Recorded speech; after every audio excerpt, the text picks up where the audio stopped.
Hello friends, in this video we will talk about all the important points of human heart that are asked in different competitive as well as entrance examination.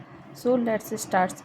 As we know, human heart is consisting of four chamber, that is two atrium and two ventricle. This is right atrium, this is left atrium, this is right ventricle and this is left ventricle. Right atrium is having two nodes. These nodes are sinoatrial nodes and atrioventricular node. The position of these node is very important.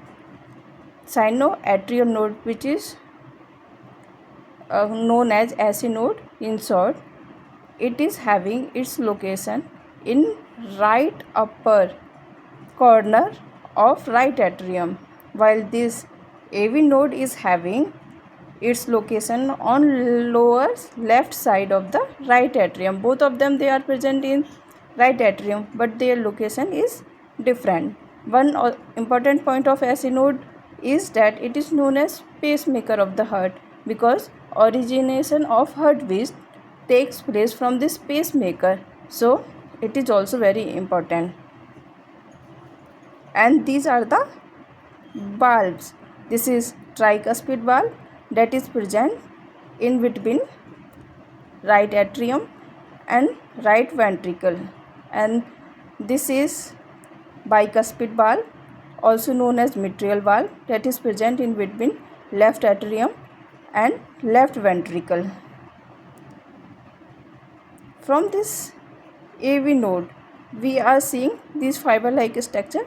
This is emerging, which is known as AV bundle.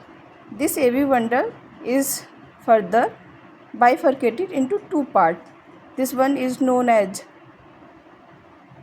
right bundle and this is the left bundle. This bundle further, they are having fiber like structure known as Purkinje fiber. So bundle of his is consisting of what? Right and left bundle of AV